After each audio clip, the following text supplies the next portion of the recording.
السلام عليكم ورحمة الله وبركاته. اللهم صل على محمد وعلى آل محمد كما صليت على إبراهيم وعلى آل إبراهيم إنك حميد مجيد. اللهم بارك على محمد وعلى آل محمد كما باركت على إبراهيم. ربي زدنا ربي زدنا ربي يسر ولا تعسر وتمم علينا بالخير ويسر. ربي يسر ولا تعسر وتمم. الله لا تغزو السماء وهو بالصوم يعلم ما بين أيديهم. السلام على سيد الأنبياء والمرسلين وعلى آله وأصحابه بعد فإن أصدق الحديث كتاب الله ربي زدني علما ربي زدني علما। জি, আপনারা সকলে ভালো আছেন?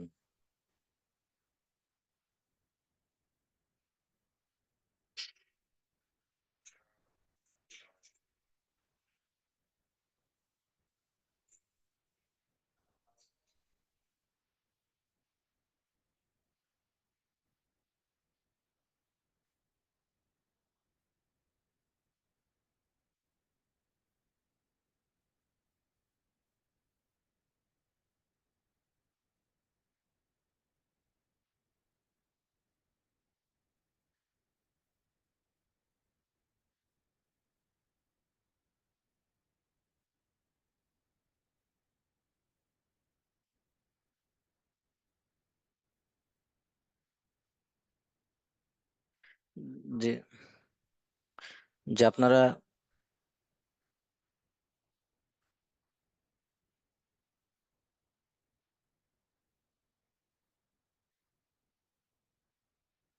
যে পড়তেছেন আপনার পরীক্ষার জন্য।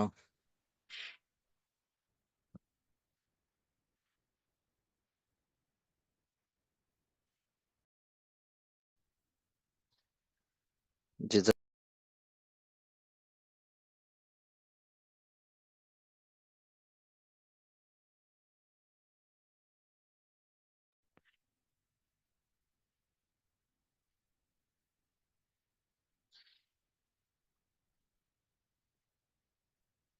যে আমরা তাহলে আজকে আমাদের আকীদার শেষ দর্স।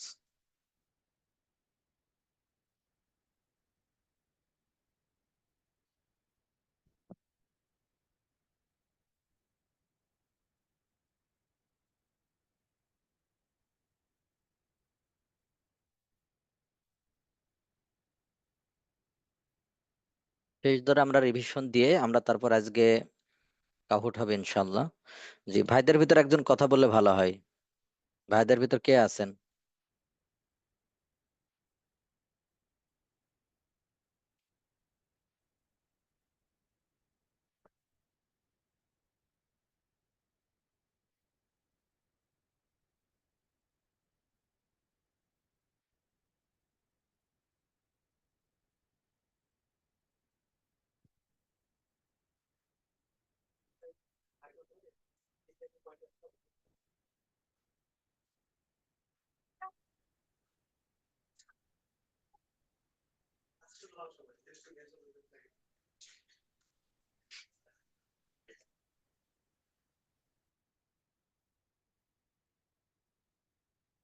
জি, শুনতে পাচ্ছেন আমার কথা?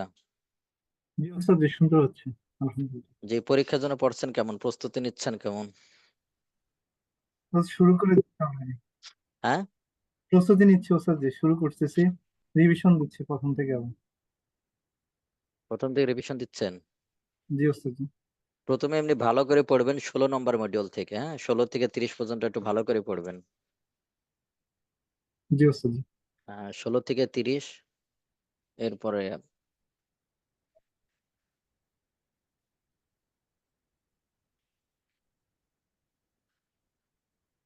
জি, আমরা তাহলে গত দর্শে 16 থেকে আমরা পড়েছিলাম। তো আমরা আজকে 24 নম্বর থেকে পড়ার কথা। 24 থেকে 24, 26, 28, 30 এই চারটা সংক্ষেপে পড়ে আমরা তারপরে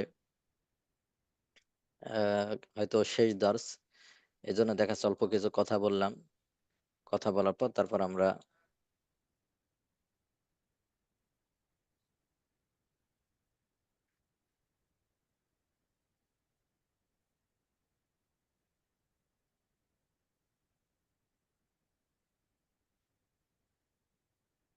জি,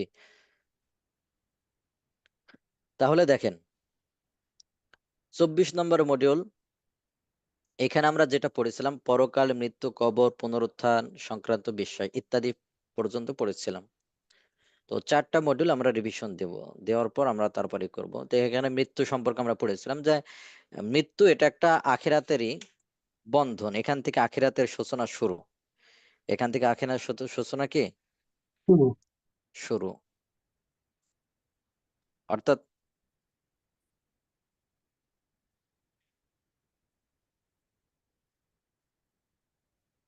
জি। তো পরকাল, মৃত্যু, কবর, পুনরুত্থান সংক্রান্ত। তো মৃত্যুর যন্ত্রণা এটা একটা আলাদা যন্ত্রণা আছে, এটা সবার জন্যই হবে মৃত্যুর যন্ত্রণা। ওয়াজা আজ সাকরাতুল মাউতি বিল হক যালিকা মা কুনতা মিনহু তাহিদ, যে মৃত্যুর যন্ত্রণা সত্য, এটা আসবে। বুঝতে পারছেন? এটা কাফির হোক, মুমিন হোক, যারই হোক, সবারই মৃত্যু যন্ত্রণা আসবে। তবে মৃত্যু যন্ত্রণা মুমিন ব্যক্তি যদি মৃত্যু যন্ত্রণা না হয়, তাহলে বুঝতে হবে মুমিন ব্যক্তির ক্ষেত্রে, যে মুমিন ব্যক্তির ক্ষেত্রে যে হয়তো আল্লাহ তাআলা তার গুনাহ মাফ, হয়তো তার মর্যাদা বৃদ্ধির জন্য আল্লাহ তাআলা দিচ্ছেন, এটা আমাদের বিশ্বাস করতে হবে। এরপর আমরা পড়েছিলাম যে মৃত্যুর যন্ত্রণা যেহেতু কাফের যারা আছে অথবা গুনাহগার যারা আছে তাদের এখান থেকে শুরু, এখান থেকে সূচনা শুরু মৃত্যুর মাধ্যমে। এই জন্য ফেরেশতারা কাফেরদের জান কবজের সময় তাদেরকে মারপিট করে, এরপর তাদেরকে ওখান থেকে শুরু হয় যন্ত্রণা। তাদের যন্ত্রণা সবচেয়ে ভয়ঙ্কর এবং বেশি, যারা কাফের বা অবিশ্বাসী, যারা গুনাহগার, তাদের যন্ত্রণা এখান থেকে বেশি। তো এরপর আমরা পড়েছিলাম যে মৃত্যু যন্ত্রণা সবারই হবে, তবে সবচেয়ে মৃত্যু যন্ত্রণা কম পাবে কি? শহীদদের। শহীদ ব্যক্তি, তার হলো মৃত্যু যন্ত্রণা সবচেয়ে কম হবে। এই জন্য আমি আপনাদেরকে উদ্বুদ্ধ করেছিলাম যে আসলে মরতে হবে, অ্যাক্সিডেন্ট করার থেকে, মরার থেকে, হার্ট স্ট্রোক করে মরার থেকে শহীদ হয়ে মরা ভালো। বলেন, আপনি মনে করবেন যে সবাই বৃদ্ধ হবে, বৃদ্ধ হবে, এরকম হবে? এই জি যে না দেখেন স্যার। এখনই অনেক সংবাদে, যে এইমাত্র আজকেও একটা সংবাদ আকবর কমপ্লেক্সে পড়তাম, তখন একজন ছেলে অনেক ই দাওরা পড়তো, বাস কালকে জুমার নামাজ পড়াতে লাগে, সে মনে হয় বক্তব্য দিচ্ছে বা খুতবা দিতে লাগে, স্ট্রোক করে পরে মারা গেছে, বাস অল্প বয়স। তো দেখা যাচ্ছে যে চোখের সামনে আমাদের যাচ্ছে, তো স্ট্রোক করে এর থেকে মরার থেকে আমাদের সবার থেকে কি মনে করেন যে মৃত্যু যখন মন তখন হয়ে যেতে পারে। এজন্য সবার একটা মনের বাসনা বা সবার ইচ্ছা থাকবে যে আমি কি করব, শহীদ হব আল্লাহর রাস্তায়। এজন্য করা, যে এমন পরিস্থিতি যাতে কখনো আসে যে শহীদ হওয়ার এটা, এরকম আর কি মন মানসিকতা রাখতে হবে।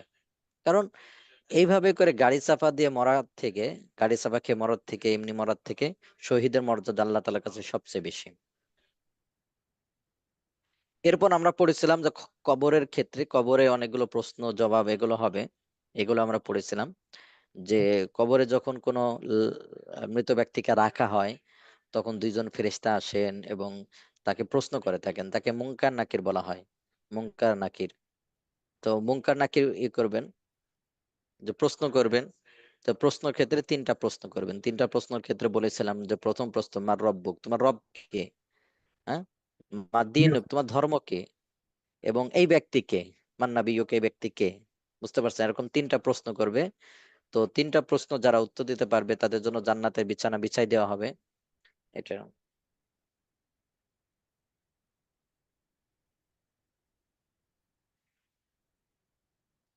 তো কবরের শাস্তি বা শান্তি, এই কবর একজনের জন্য এটাই সূচনা, একজন মুমিন ব্যক্তির জন্য এটা কি সূচনা। সূচনা। হুম।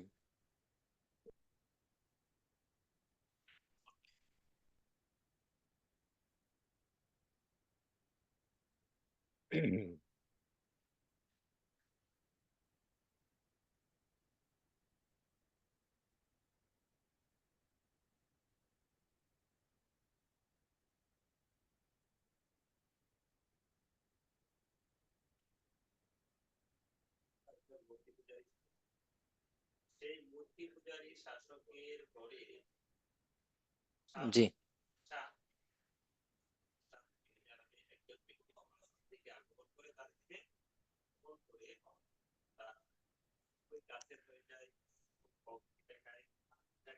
জাস্ট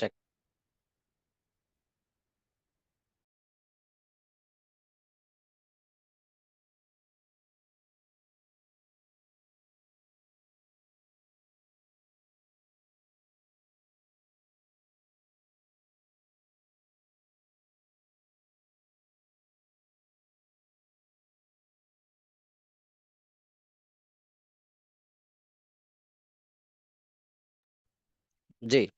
তো কবরের শাস্তি বা শান্তি, তো কবরের শাস্তি বা শান্তির প্রতি ঈমান আনা এটা একটা আবশ্যক ওয়াজিব, যে কবর থেকে শাস্তি বা শান্তি এখান থেকে শুরু। তো যারা হবেন, তো সিংহায় ফুৎকার, এরপর সবাই কবরস্থ হলো, কিয়ামত সংঘটিত হবে। এরপরে সিংহায় ফুৎকার দিবেন ইসরাফিল আলী সাল্লাম, তিনি প্রস্তুত আছেন, আল্লাহ তাআলা অর্ডার করলে তিনি ফুৎকার দিবেন। তো ফুৎকার কয়বার দিবে এই বিষয়টা নিয়ে বিভিন্ন ভাবে বর্ণনা আছে। তো এরপরে পুনরুত্থান, সিংহায় ফুৎকার দিলে সবাই উঠবে, ওঠার পর হাসরের ময়দানের দিকে সবাই দৌড়ে যাবে। তো দৌড়ে যাওয়ার আগে এখানে সূর্যের উত্তাপ বেড়ে যাবে, একেবারে নিকটে চলে আসবে, এমন আর কি। জি। এরপর হাসর, হিসাব নিকাশ এবং প্রতিদান প্রতিফল হবে। এরপর হাউজ আসবে। হাউজ শব্দের অর্থ হলো চৌবাচ্চা। হাউজ এটা একটা বিশেষ মোহাম্মদ সাল্লাহ সাল্লামকে আল্লাহ তাআলা দান করবেন। তো তার উম্মতকে এই হাউজে কাউসারের পানি পান করাবেন। এই কাউসারের পানি পান করাবেন। এটার অনেক বৈশিষ্ট্য আছে। তার ভিতরে আছে এটা শরাব দুধের চাইতে সাদা, বরফের চাইতে ঠান্ডা, মধুর চাইতে অধিক মিষ্টি, এমন আর কি।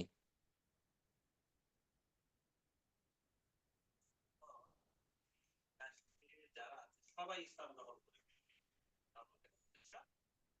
ব্যর্থ হয়ে যাবে। তারা এবার শিখদেরকে তারা লেলিয়ে দিল, মুসলমানদেরকে হত্যা করার জন্য, মুসলমানদেরকে খাবার চাপা দেওয়ার জন্য,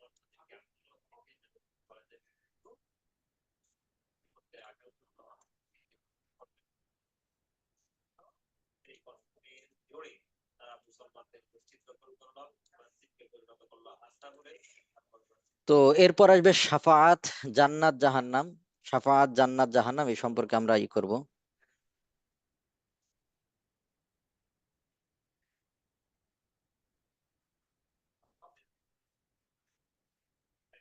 তাদের ক্ষমতা পায় ছিনিয়ে এসে এমন সময় খ্রিস্টানরা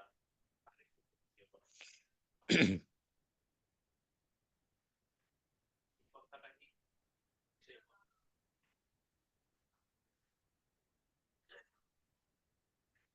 এর থেকে ক্ষমতাটা জি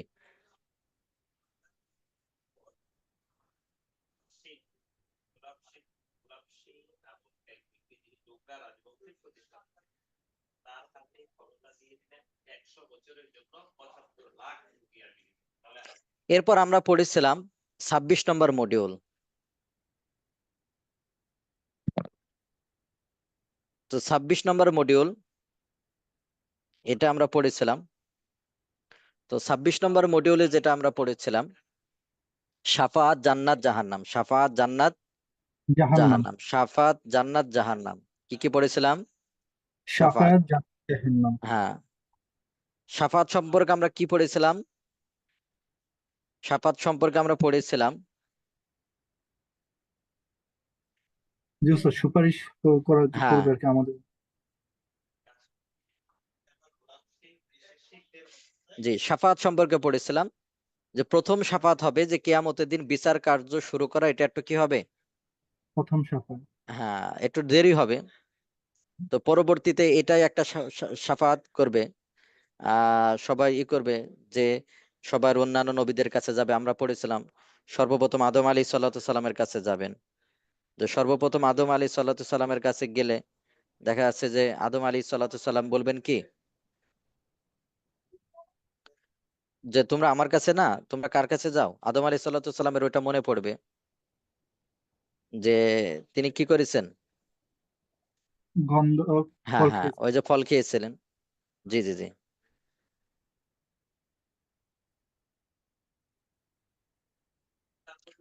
এরপর আদম আলাইহিস সালাম বলবে যে তোমরা কার কাছে দাও? নোয়া আলাইহিস সালামের কাছে যাও। তো নোয়া আলাইহিস সালামের কাছে গেলেও তিনি বলবেন যে না, আমি আমার সন্তানের ব্যাপারে কি করেছিলাম? সুপারিশ করেছিলাম। এজন্য পরবর্তীতে মুসা আলাইহিস সালামের কাছে যাবে। তো মুসা আলাইহিস সালামের ওইটা মনে পড়বে। মুসা আলাইহিস সালামের কোনটা মনে পড়বে? যে এক কিপ্তিয়াকে করে ফেলেছো না, চড় মেরে। জি ওস্তাদ, জি জি জি জি। একদম শর্ট দিয়ে মেরে ফেলছে। হ্যাঁ, জি জি, ওইটা মনে পড়বে। যাক, এক পর্যায়ে সুপারিশ করতে করতে হযরত মুহাম্মদ সাল্লাল্লাহু হ্যাঁ, আলাইহি হযরত মুহাম্মদ সাল্লাল্লাহু আলাইহি সাল্লামের কাছে আসবেন। তো মুহাম্মদ সাল্লাল্লাহু আলাইহি সাল্লামের কাছে আসলে পরবর্তীতে তিনি আল্লাহ তাআলার কাছে, আল্লাহ তাআলার আহ আল্লাহ তাআলার কাছে কি দেবেন? সিজদায় অবস্থায় হ্যাঁ, সুপারিশ সেজদা সুপারিশ করবেন, সেজদা দিবেন, আল্লাহ তাআলাকে সুপারিশ করবেন। এরপরে বিচার কার্য এখানে শুরু হবে। বিচার কার্য কি হবে? শুরু হবে। শুরু হবে।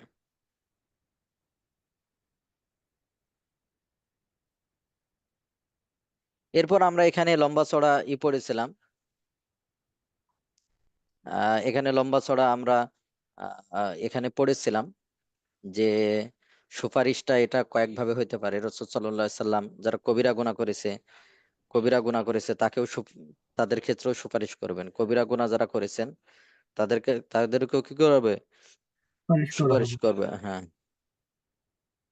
জি। আর একটা এখানে আমরা পড়েছিলাম যে যারা আল্লাহ তাআলার পক্ষ থেকে ভালো বান্দা, আল্লাহ তাআলার পক্ষ থেকে যারা কে ভালো বান্দা, তারাও সুপারিশ করবেন। তারাও কি করবেন?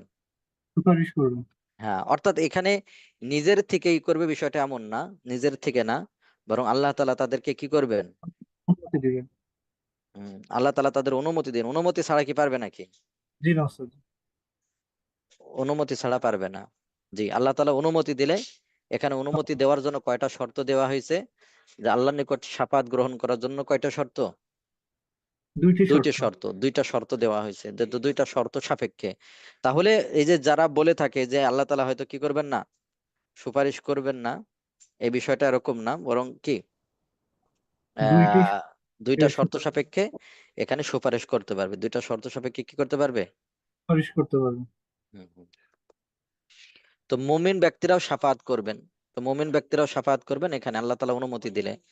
যে এখানে বিশাল বড় লম্বা চড়া হাদিস আছে, আমরা মুসলিম শরীফের ভিতর হাদিস আছে যে আমরা পড়েছি, যেখানে কিছু ব্যক্তি এরকম হবে যে আল্লাহ তাআলার কাছে বলবে যে আল্লাহ, অমুক ব্যক্তি সে তো আমার আত্মীয় ছিল, তো অমুক ছিল অমুক ছিল, দুনিয়াতে আমাকে সাহায্য করেছেন, তো তারে তুমি কি করছো? জাহান্নামে দিছো। তারে কি করো? জান্নাতে দাও। তারে মাফ করে দাও। এভাবে করে বলে বলে এভাবে করে আল্লাহ তাআলা বলে, ঠিক আছে যাও, এদেরকে নিয়ে আসো, এদেরকে নিয়ে আসো। এভাবে করতে করতে আল্লাহ তাআলাও এক সময় অনেককে কি করবেন? নিয়ে আসবেন জাহান্নাম। জান্নাতে, জাহান্নাম থেকে জান্নাতে দিবেন। এরপর আমরা পড়েছিলাম জান্নাত জাহান্নাম সংক্রান্ত বিশ্বাস আমরা পড়েছিলাম। তো জান্নাত শব্দের আবিধানিক অর্থ হলো বাগান। জান্নাত শব্দের আবিধানিক অর্থ কি? বাগান। বাগান। বুঝতে পারছেন? বাগান। আর জাহান্নাম শব্দের অর্থ হলো গভীর গর্ত, কূপ। গভীর গর্ত, কূপ। কূপ। তো জাহান্নাম শব্দের অর্থ কি? গভীর গর্ত বা কূপ। কূপ। তো এই জান্নাত জাহান্নাম সম্পর্কে আমাদের বিশ্বাস হলো যে এটা বর্তমানে বিদ্যমান আছে। বর্তমানে এটা কি আছে? বিদ্যমান আছে। হ্যাঁ, বর্তমানে এগুলো বিদ্যমান আছে। জি। তো এরপর আমরা জাহান্নামীদের শাস্তি সম্পর্কে পড়েছিলাম যে জাহান্নামীদের শাস্তি কঠিন হবে। আর জাহান্নামে যারা কাফির থাকবে, কাফিররা গেলে আর কোনোদিন তারা জান্নাতে আসতে পারবে না। কাফির মুশরিক যারা, কাফির যারা থাকবে। তবে মুমিন ব্যক্তিদের ভিতরে যারা জাহান্নামে যাবে, মুমিন ব্যক্তিদের ভিতরে যারা জাহান্নামে যাবে, তো দেখা যাচ্ছে একসময় একসময় আল্লাহ তাআলা তারা মাফ করে দিয়ে জান্নাত দিবেন। কিন্তু কাফির মুশরিকদের ক্ষেত্রে কিন্তু এটা ভিন্ন। তারা জাহান্নামে গেলে আর জাহান্নাম থেকে উদ্ধার হবে না। তো এখানে জাহান্নামের এই সম্পর্কে বলা হয়েছে যে তাদের খোরাসানি উটের ন্যায় বিরাট সাপ থাকছে। এক একটা সাপ কত বড় হবে? এক বিরাট। একটা উটের সমান, উটের মতো মোটা এরকম সাপ হবে।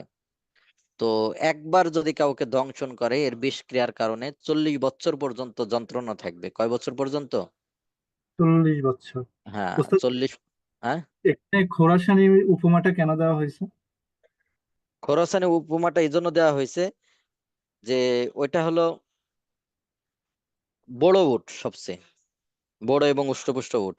ওই যে কিছু আমরা বলি না, এই যে বর্তমান সমাজেও আছে যে অমুক জায়গার উট, কি উট বলে, অমুক জায়গার গরু, অমুক জি জায়গার কি, গরু হ্যাঁ গরু, আমরা একরকম বলি না, কারণ ওই এলাকার গরুটা কি হয়, বেশি হৃষ্টপুষ্ট হ্যাঁ বা বেশি বেশি মোটা হয় বা বেশি হয়, এরকম কিছু কারণে আমরা দেখবেন এরকম বলে থাকি, দেখবেন। হুম? জি ওস্তাদ।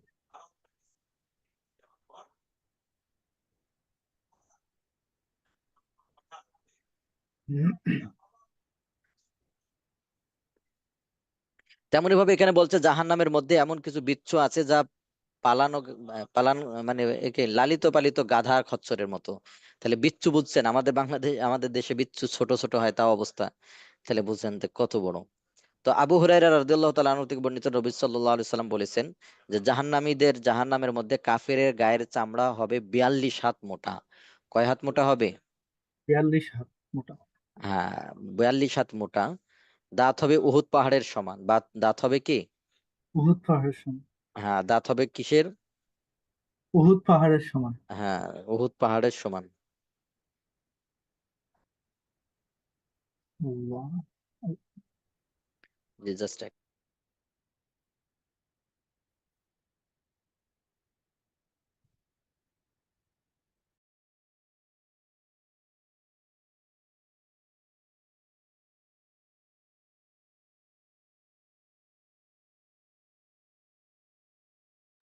জি, এরপর জাহান্নামীদের খাদ্য নিয়ে আমরা পড়েছিলাম, জাহান্নামীদের খাদ্য, যে তাদেরকে যন্ত্রণাদায়ক জাক্কুম বৃক্ষ করা হবে। হ্যাঁ, জি ওস্তাদ, এর জাক্কুম, গরম পানি, এরপর আমরা গরম পানি, এরপরে রক্ত। যে মনে করেন যে রক্ত পুষ, যেগুলো একবার খাইলে পুরো নাড়ি ভুড়ি একবার ক্লিয়ার হয়ে যায়, মানে একবার বের হয়ে ছিদ্র হয়ে একবারে গলে বের হয়ে যাবে এমন অবস্থায়, গলায় আটকে যায়, গিসলিন, আগুনের অঙ্গার, ইত্যাদি ইত্যাদি, এই বিষয়টা, এগুলো এগুলো কি হবে?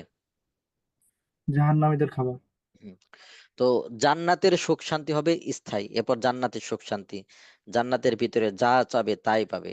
আজকে একজন বলতেছে, তাই খুবই হাসি লাগলো, একজন দোয়া করতেছে, দেওয়া করেছে নাকি একজন বোন, মহিলা বিবাহিতা, কি দোয়া, যে আল্লাহ তুমি জান্নাতের ভিতরে কোনো হুর টুর দিও না আমার স্বামীরে, কি দিও না, কোনো হুর দিও না, তুমি এই হুর গুলো দরকার অন্যরে দাও, আমি একাই থাকবো আমার স্বামীর সাথে, এর সাথে কোনো খাদেমা টাদেমা দেওয়ার দরকার নাই। বুঝতে পারছেন ভাই?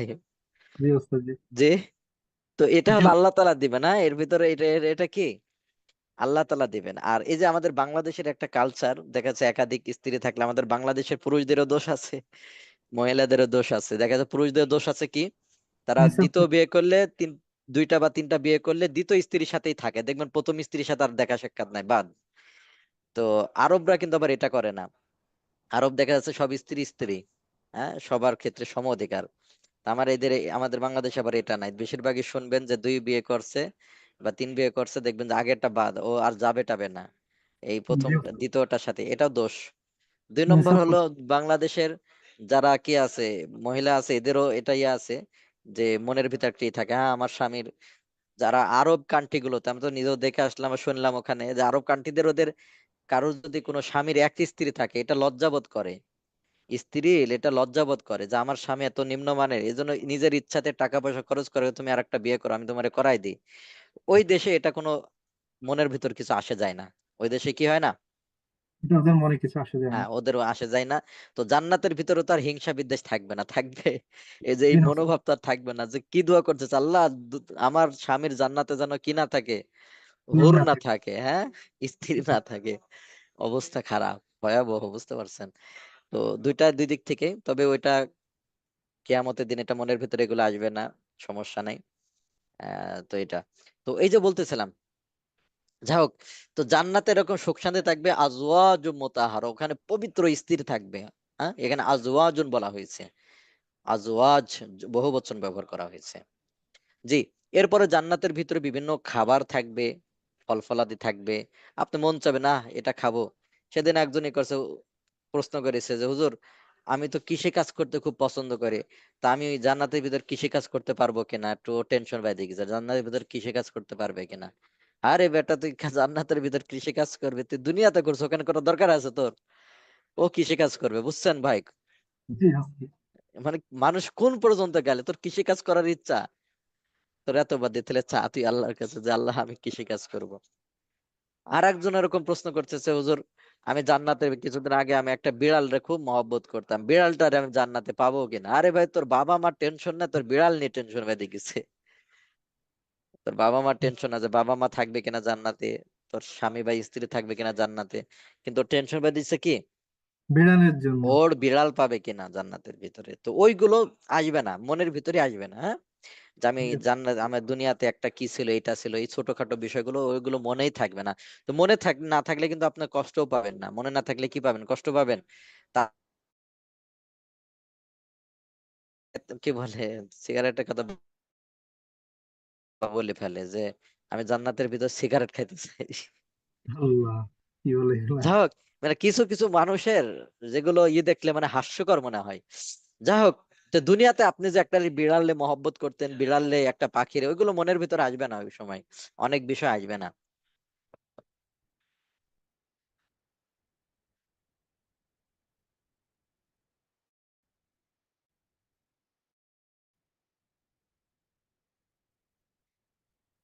জি।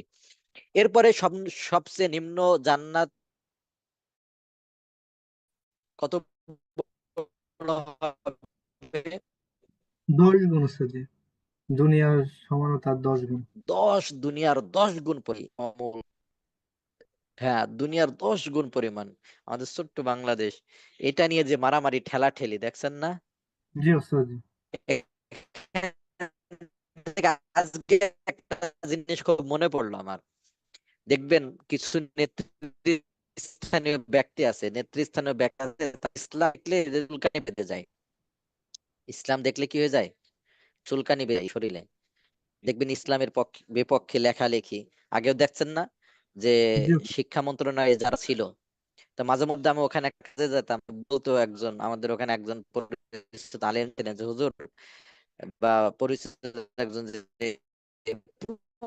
পুরো শিক্ষা থেকে ভরা, এবং মাঝখানে পারছে তারা। আরে ভাই পাচারি, যারা ইসলাম বিদ্বেষী তারা চলে গেছে, ইসলাম রে হটাতে পারে না, মাঝখান থেকে তোর জীবনটা রেতে নষ্ট করে দিবে, মাঝখান থেকে তোর জীবনটা রে কি করে দিবে? নষ্ট নষ্ট করে করে। দেবে। তো কি কোনো কিছু করতে পারবি ইসলামের বিপক্ষে? আছে না কিছু?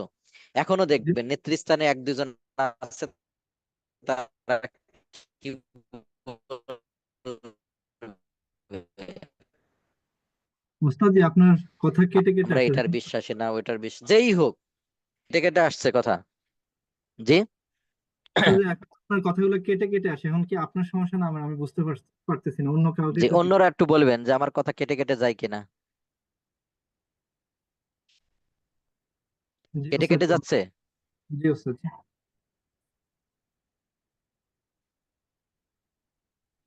তো এতক্ষণ বলবেন না, না কতক্ষণ আগে থেকে শুরু হয়েছে? না স্যার, বেশিক্ষণ হয়নি, এই যে মাত্রই দুই মিনিট। আহ ঠিক হয়েছে না আবার দেখবো? এখন ঠিক আছে ওস্তাদ জি। ও, এখন ঠিক আছে।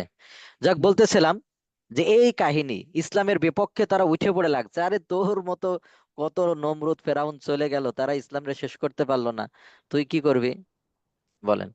তো ওইরকম কিছু ব্যক্তি আছে, তারা ইসলামের বিপক্ষে করবে, মাঝখান থেকে তার জীবনটা নষ্ট করবে, সে কি হয়ে যাবে? জি, ক্ষতিগ্রস্ত হবে। ক্ষতিগ্রস্ত সে হবে।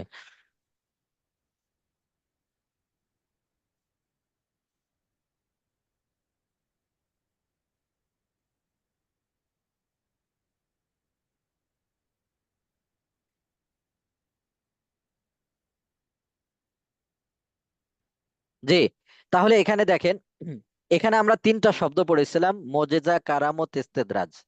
তো মোজেজা পড়েছিলাম, যেটা নবী রাসূল থেকে যেটা প্রকাশ পায় এটাকে কি বলা হয়? মুজিজা। মোজেজা। যেটা নবী রাসূল থেকে প্রকাশ পায় এটা কি? মুজিজা। হ্যাঁ, মোজেজা।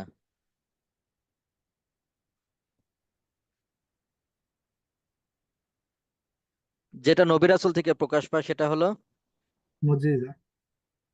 হ্যাঁ, মোজেজা।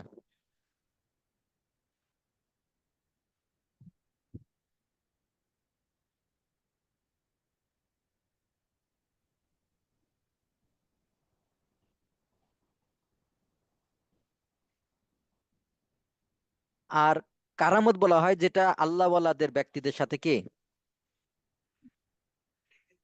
যেটা প্রকাশ পায়, যেটা আল্লাহ আল্লাহ ব্যক্তিদের থেকে প্রকাশ হ্যাঁ, পায়।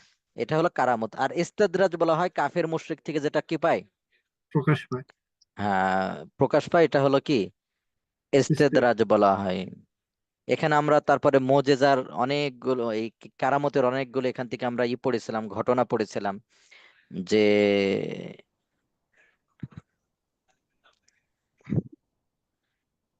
এখানে আমরা পড়েছিলাম যে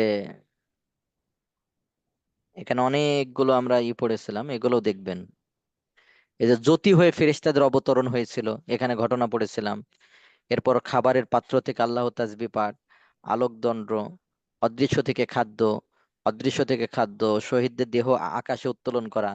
যে হযরত আমির ইবনে ফুয়ায়রা রাদিয়াল্লাহু তাআলা যখন শহীদ হন, তাহলে আসমানে উঠায় নেওয়া হয় এ সাহাবীর লাশ। তো সিংহ পথ দেখিয়ে দিল, বিষ প্রতিক্রিয়াহীন হয়ে গেছে, খাবারের বাড়তেই ছিল, তো ইত্যাদি। অদৃশ্য থেকে পানির ব্যবস্থা, মুস্তাজাবুদ দাওয়া, আগুনে দগ্ধ না হওয়া, এর ইত্যাদি ইত্যাদি আরো অনেকগুলো আমরা কারামত আমরা সাহাবে কিরাম থেকে, বড় বড় আল্লাহওয়ালা থেকে থেকে এটা প্রকাশ পেয়েছে, এগুলো আমরা পড়েছিলাম।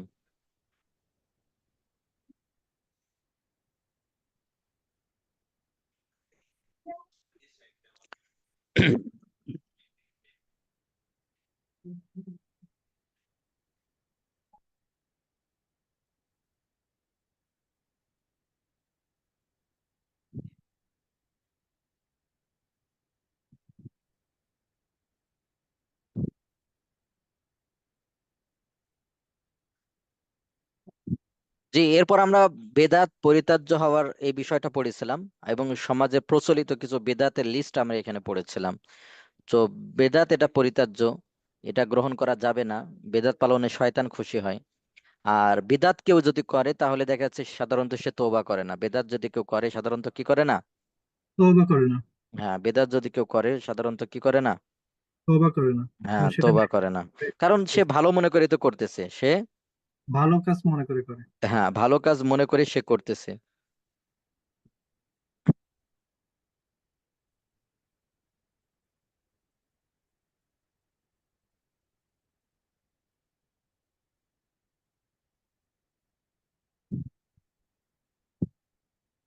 তার মোহাম্মদ তিনি অল্প কিছু দিন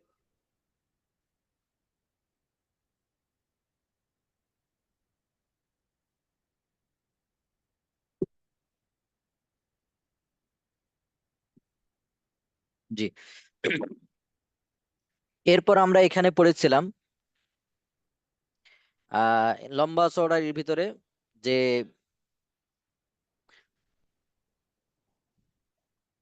প্রচলিত কিছু বেদাতের লিস্ট আমরা এখানে পড়েছিলাম, প্রচলিত কিছু বেদাত। তো মিলাদ কিয়াম করা, মিলাদ কিয়াম করা, মাহফিলে দাঁড়ানো, এইভাবে মিলাদ কিয়াম করা, এটাও বেদাত। জামাতবদ্ধ ভাবে দরুদ বা সুরেলা সালাত সালাম কায়েম করা, কি বলে, ইয়া ইয়া নবী সালাম আলাইক, এরকম যেটা বলে না, তো জি এগুলো ওস্তাদ। হলো কি বেদাত, এগুলো আসলে হাদিস দ্বারা প্রমাণিত না। এরপর কোন বুজুর্গের মাজারে মৃত্যুবার্ষিকী বা ওরস পালন করা, ও বুঝতে পারছেন, জি ওস্তাদ, যে কুলখানি আমাদের চেহেলাম বা চল্লিশা মৃতের উদ্দেশ্যে খানা খাওয়ানো, দেখবেন এটা বেশি হয়, এই কুলখানি যে চেহেলাম বা চল্লিশা। আমি আপনাদেরকে বলবো, কেউ যদি মারা যায় তার জন্য যদি আপনি হাদিসের বর্ণিত কাজ করতে চান, সেদিন আমার এক আত্মীয় বলতেছে আমাকে যে আমি মারা গেলে তুমি কি করতে পারবা, কি করবা। তা আমি বলছি, আপনি মারা গেলে আপনার জন্য তো এখনো দোয়া করি, দোয়া করব আপনার নামে, কিছু কোরআন বা কিছু দোয়ার বই এটা মানুষকে হাদিয়া দিব, তাহলে আপনি সব পাবেন প্রতিদিন। কয়, খানা খাওয়াবা না? কি বলতেছে, খানা খানা খাওয়ানো। খাওয়ানো? আরে ভাই, খানা খাওয়ানো, খানা খাওয়াইলে কি সব হবে? এটা এটা নির্দিষ্ট দিনে খাওয়ালে কিন্তু গুনাহ হবে। এই যে 7 দিনের দিন সাধারণত কি করে, 7 দিনের দিন, 10 দিনের দিন, 21 দিনের দিন, 3 দিনের দিন, এটা খানা খাওয়া, এটা গুনাহ হবে। তো আমি বলবো যে আপনারা এটা পরিত্যাগ করে আপনারা যেটা করবেন সেটা করবেন, যে কেউ মারা গেলে সদকা জারিয়া স্বরূপ কাজ করবেন। হয়তো কোথাও জমি কিনে দিলেন, গাছ লাগাই দিলেন, অথবা 1-2 বস্তা সিমেন্ট কিনে দিলেন, এটা করবেন। আর যদি কম টাকায় করতে চান, দেখবেন যে দোয়ার বই আছে, ছোট ছোট দোয়ার বই আছে, 20 টাকা 50 টাকা দাম। তো এরকম 20টা দোয়ার বই কিনে দিলে, এই দোয়ার বই দেখবেন কিছু কিছু দোয়া আছে যে একটা উট দান করার সওয়াব, একটা এটা দান করার লক্ষ কোটি সওয়াব, এরকম দোয়ার বই আছে না? তো জি দেখা যাচ্ছে ওস্তাদ। যে আপনি এই দোয়ার বই একটা কিনে দিলে প্রতিদিন তার আমল নামায় কোটি কোটি সওয়াব ঢুকবে, আমল নামায় কোটি কোটি সওয়াব যুক্ত হবে। এটা কম টাকাতে। বেশি টাকাতে হলে কি করে দিবেন? একটু বেশি হলে কোরআনুল কারিম কিনে দিলেন, কোনো মাদ্রাসায় গিয়ে বললেন যে আপনার কোরআন অথবা ধর্মীয় পুস্তক কি লাগবে, যেটা সব সময় পড়া হবে বা সবচেয়ে বেশি করা হবে, বুঝতে পারছেন? তো এরকম কিছু জিনিস কিনে দিলেন, এমন ভাবে করবেন। আপনাদের অনেকে আছে না যে দোয়ার বইগুলো ফজরের পরে বেশি পড়া হয় মসজিদে। হ্যাঁ হ্যাঁ, ফজরের পরে মাগরিবের পরে এই দুই সময় পড়া হয়। তো এরকম কিছু যদি দেন তাহলে দেখা যাচ্ছে যে সওয়াব অনেক বেশি হবে। তো দেখা যাচ্ছে অল্প টাকা বেশি সওয়াব হবে, বুঝতে পারছেন?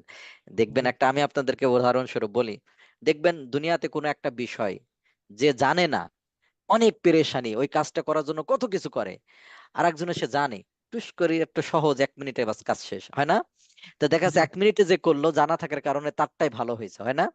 তো জি ওইরকম ভাবে দেখা যাচ্ছে যে আপনি, একজন মারা গেছে, আপনার বাবা মা কেউ মারা গেছে, আপনি জানেন না, এই 10টা গরু পাড়ি দাও, বাস আর গুনাহ হবে। যদি 7 তারিখ এরকম নির্দিষ্ট দিনে করেন, বাৎসরিক অবস্থায় করেন, তাহলে আর গুনাহ হবে। এই হুজুর ডেকে নিয়ে আসো, 40,000 টাকা দাও, কোরআন পড়ো সারাদিন, বাস গুনাহ হবে আরো।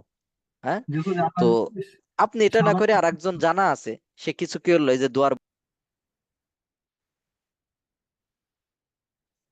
আপনার যে যে বললাম বুঝে নাই, কথা আসতেছে না আবার। আবার কথা আসছে না। জি ওস্তাদ জি, কেটে আসতেছে আবার।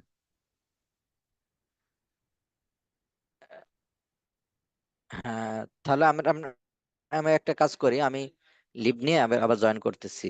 আপনাকে আমি হোস্ট বানাই, ঢুকলে আমার হোস্ট বানাই দেন, ঠিক আছে? জি ওস্তাদ। জি, শুনতে পাচ্ছেন?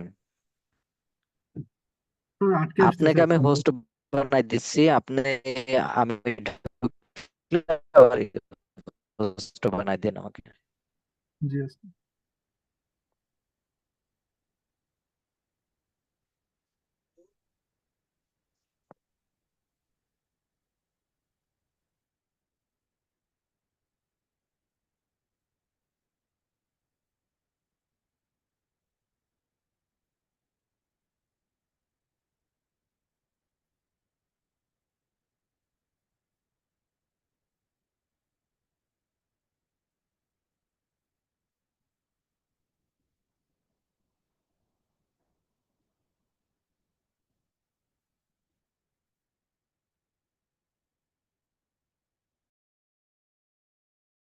জি, তাহলে এখন দেখবেন আমার কথা ঠিক আছে কিনা। জি, ঠিক আছে এখন।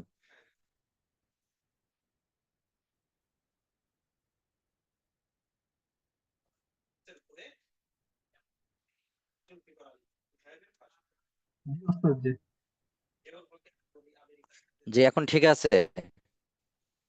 ডিস্টার্ব করে মাঝে মাঝে জি, কেটে। আমাদের দর্স তো শেষ।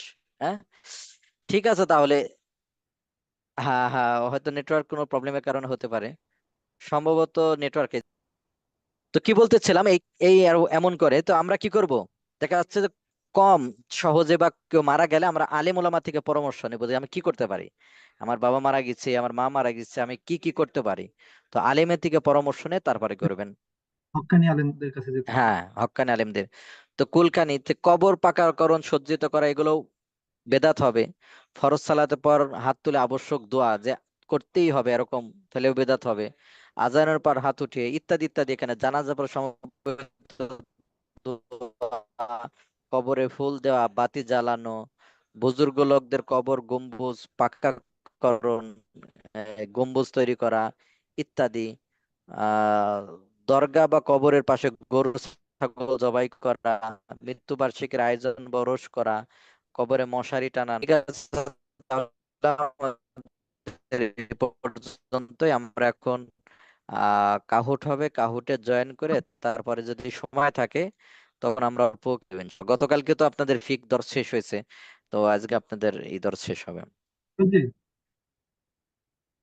উস্তাদ জি, আমাকে শুনতে পাচ্ছেন? জি উস্তাদ জি, শহীদ জি, মিনারে ফুল শুনতে দেওয়া পাচ্ছি, এটা জি জি। কি ধরনের গুনাহ? এটা কোন ওই পর্যায়ের গুনাহ? একই, সব বেদাতের ভিতর হবে, বেদাতের ভিতর পড়বে, হ্যাঁ। শহীদ মিনারে ফুল দেওয়া। ভাই শহীদ মিনারে ফুল দিয়ে লাভ আছে কোনো? জি না ওস্তাদ, লাভ তো নেই, কিন্তু এটা কি পর্যায়ের গুনাহ হয়?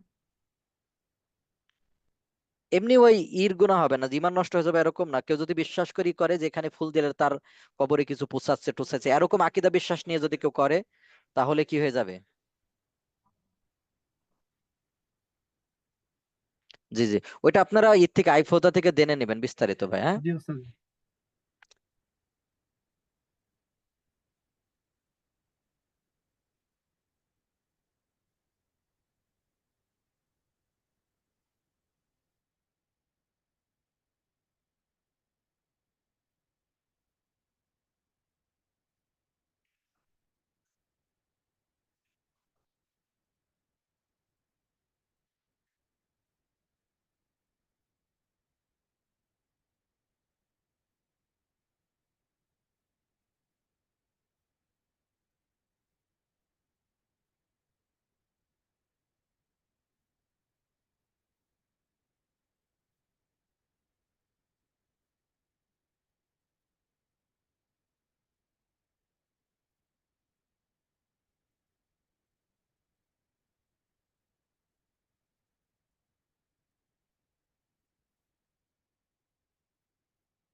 জি জি, আমরা তাহলে শুরু করতে পারি।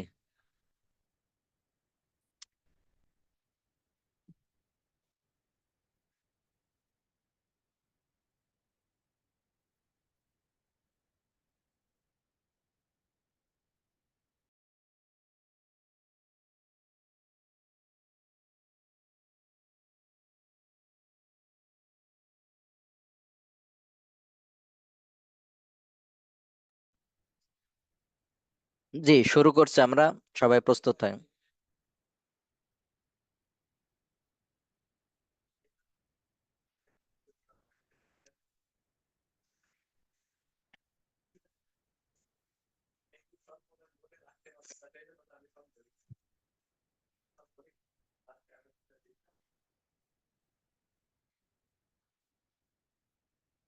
তারপরে এই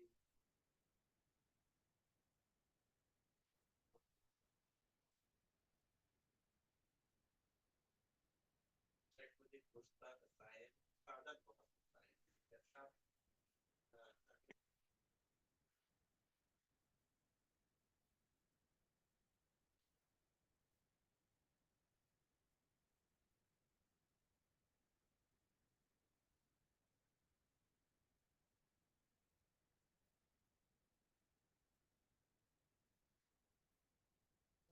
মোহাম্মদ সাহেব। এরপর বলেছি টিপু সাহেবের মৃত্যু হয়েছিল কিভাবে? টিপু সাহেবের মৃত্যু হয়েছিল ফাঁসির মাধ্যমে, রাজনৈতিক হত্যা। আর তারপরে আসলেন জিয়াউল হক। জিয়াউল হক ভালো ছিলেন, জিয়াউল হককে বোমা বিস্ফোরণের মাধ্যমে কে করেছিল সেটা জানা। জেনারেল ইয়াহিয়া খান শিয়া ছিলেন। জেনারেল ইয়াহিয়া খান শিয়া ছিলেন। তার নাম তো আমাদের ইয়াহিয়া খান। তাহলে এগুলো কি বলে রাখা?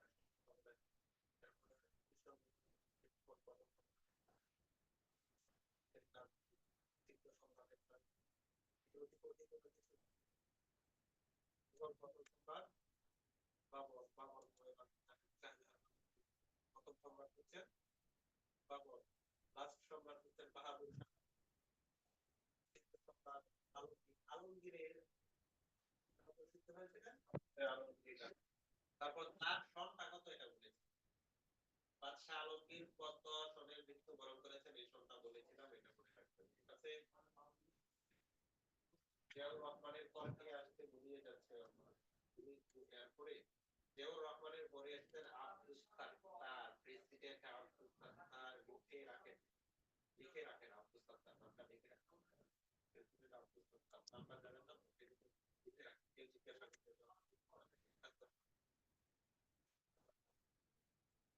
বাদ দিয়ে থাক।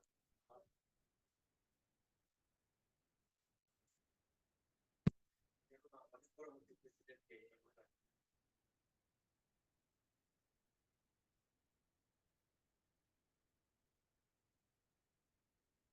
তৃতীয় স্থান অধিকার করেছে 293, দ্বিতীয় স্থান অধিকার করেছে 327,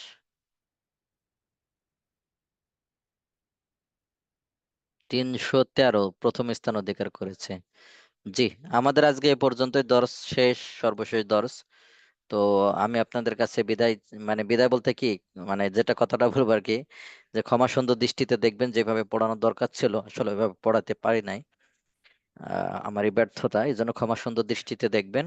আর আগামী সেমিস্টারে আল্লাহ তাআলা যদি চান, তাহলে আল্লাহ তাআলা তৌফিক দান করলে আপনাদের সাথে আমি অ্যারাবিক দর্সে থাকবো ইনশাল্লাহ।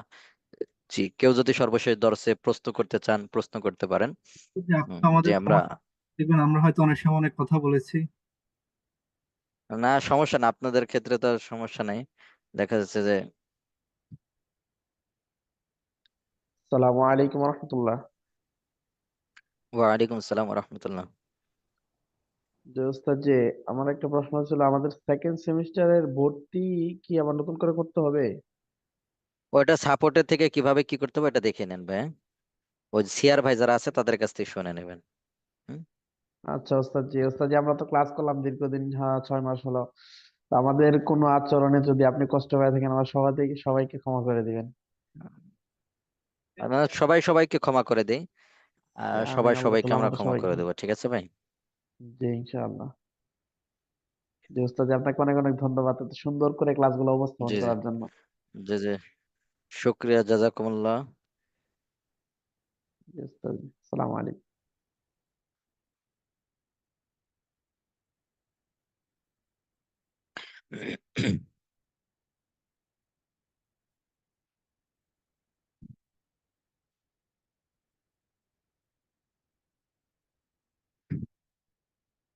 জি, কারো কোনো প্রশ্ন থাকলে বলেন।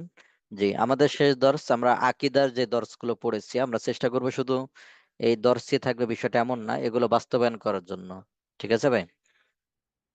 এগুলো বাস্তবায়ন করার জন্য, বাস্তবিক জীবনে বাস্তবায়ন করার জন্য, যেন আমার ঈমান যেন নষ্ট না হয়ে যায়, আমার আকীদা যেন ঠিক থাকে, এই বিষয়গুলোর দিকে খেয়াল করা। আসসালামু আলাইকুম। ওয়ালাইকুম আসসালাম ওয়া রাহমাতুল্লাহ। স্যার আমার একটা আউট টপিকে একটা প্রশ্ন ছিল। জি। বিষয়টা হলো যে আমরা যে ব্যবসা করি, ব্যবসায় মানে লাভের পরিমাণটা কি রকম মানে রাখা উচিত? কিরকম বলতে যুগের চাহিদা অনুযায়ী রাখা উচিত, একেবারে বেশিও না আবার একবারে কমও না, আপনার স্বাভাবিকভাবে জুলুম পর্যায়ে যেন না যায় এইভাবে রাখা উচিত। এটা তো আর বলে বোঝানো যাবে না। হুম। বাজার মূল্য বলতে মনে করেন একটা কথার কথা, মুরগি কিনছেন 100 টাকা কেজি। তো দেখেন সাধারণত এই মুরগিতে সাধারণত কেজিতে কয় টাকা, 10 টাকা লাভ করে বা 15 টাকা লাভ করে, এমন যদি হয়, এমন সিস্টেমের আর কি। হুম। একেবারে জুলুম পর্যায়ে যেন না পৌঁছে। অনেকে যেটা করে যে 10 টাকা দিয়ে কিনে 100 টাকা দিয়ে বিক্রি করে, এরকম না। বাজার মূল্য স্বাভাবিকভাবে বাজারে যেমন লাভ করে ওরকম ভাবে লাভ করবেন। আরেকটা কথা হলো, আপনার কি দাওয়াতি কাজে কুড়িগ্রামে এদিকে আসার সম্ভাবনা আর নাই এখন নাকি? হতে পারে ওরকম ভাবে নাই বললে ভুল হবে, এর আগে গিয়েছি কুড়িগ্রামে আমি। হ্যাঁ, এর আগে যাওয়া হয়েছে, দেখা যাচ্ছে যে। তো এখন কবে যাওয়া হবে না হবে এটা নিশ্চিত না। তো দেখা যাচ্ছে ঢাকা আসলে আপনি আমাদের এখানে দাওয়াত থাকলো, আসবেন আমাদের মাদ্রাসায়। ঠিক আছে ওস্তাদ, হুম। এদিকে আসলে একটু জানাই দিন দার্সে। জি জি জি, ইনশাল্লাহ। আসসালামু আলাইকুম। ওয়ালাইকুম সালাম।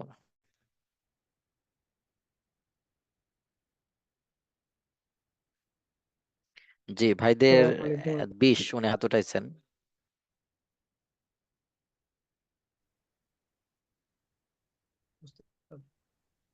জি ওস্তাদ, ওনাকে জি পারমিশন দিয়েছেন। ভাই আপনাকে আনমিউটের জন্য দেওয়া হয়েছে, আপনি আনমিউট করুন। জি জি, গেট টুগেদারে দেখা হবে ইনশাআল্লাহ। জি উস্তাদ, জি ইনশাআল্লাহ। একটা প্রশ্ন ছিল যে জি জি। আমার এক কলিগ আজকে আমাকে বলেছিলেন এটা। উনি গতকাল যাত্রাবাড়িতে একটা ওই যে জামিয়া মাদানিয়া মাদ্রাসায়, এখানে একটা মসজিদ আছে, এখানে নামাজ পড়েছে। হুম। জি ভাই, আর শোনা যাচ্ছে না আপনার কথা।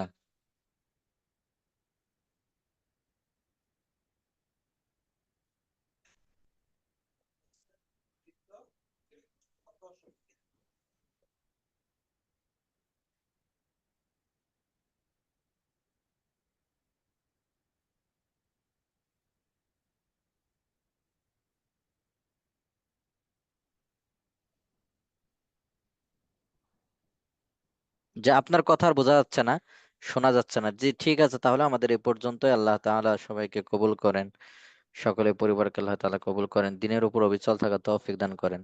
আমাদের অনেক আত্মীয় স্বজন, বাবা মা, ভাই বোন অনেকে মারা গিয়েছে, তাদের জন্য দোয়া করি আল্লাহ তাআলা যেন তাদেরকে মাফ করে দেন, তাদেরকে আল্লাহ তাআলা যেন সবাইকে জান্নাত দান করেন। তেমনি ভাবে বিশেষভাবে আমরা দোয়া করব গাজার মুসলমান, ফিলিস্তিনের মুসলমানদের জন্য, লেবাননের মুসলমানদের জন্য। তেমন ভাবে সিরিয়াতেও দোয়া করব, সিরিয়াতেও এখন বর্তমানে দেখতে পাচ্ছেন তো আল্লাহ তাআলা মুজাহিদদেরকে আল্লাহ তাআলা বিজয় দান করতেছেন। যেন আল্লাহ তাআলা মুজাহিদদেরকে বিজয় দান করেন এবং মুজাহিদরা যেন কি থাকে, একবার অবিচল অটল থাকে, আল্লাহ তাআলা যেন তাদেরকে হেফাজত করেন। তো সিরিয়াটা আসলে হচ্ছে কি, মানে কে কার বিরুদ্ধে যুদ্ধ করতেছে, এটা তো বুঝলাম বা না। এই বিষয়টা এখানে তো আর দর্শের আলোচনা বিষয় না, এটা আহ ই করবেন, অন্য সময় জেনে নেবেন ইনশাল্লাহ। জি, ঠিক আছে। সবার জন্য দোয়া করব, আল্লাহ তাআলা সবাইকে আচ্ছা কবুল হচ্ছে করেন। যে জি। আমাদের দেশের মুসলমানদের জন্য দোয়া করা উচিত, কারণ ভারতের আগ্রাসনে তো আমরা আস্তে হ্যাঁ আস্তে। হ্যাঁ, বাংলাদেশে মুসলমানদের জন্য দোয়া করা, সব ভারতের মুসলমানদের জন্য দোয়া করা। বিশেষভাবে দেখতে পাচ্ছেন ভারতে টার্গেট করে করে এক একটা বড় মসজিদকে টার্গেট করে করে, যে মসজিদের নিচে ফাও একটা দাবি করে মসজিদ ভাঙছে। তো এরা তারা আরো তাদের উস্কানি। মন্ত্রী নামিয়ে গেছে, বোল্ডোজার মন্ত্রী। কিছু হইলে মুসলমানদের বাড়ি বোল্ডোজার দিয়ে ভেঙে দেয়। হম হম। জি ঠিক আছে, তাহলে আল্লাহ তাআলা সবাইকে কবুল করেন, হেফাজত করেন। জি, আল্লাহ তাআলা তৌফিক দান করলে দ্বিতীয় সেমিস্টারে দেখা হবে ইনশাআল্লাহ। জি, সুবহানাকাল্লাহ। আসসালামু আলাইকুম ওয়া রাহমাতুল্লাহি ওয়া বারাকাতুহু। আসসালামু আলাইকুম রহমতুল্লাহ।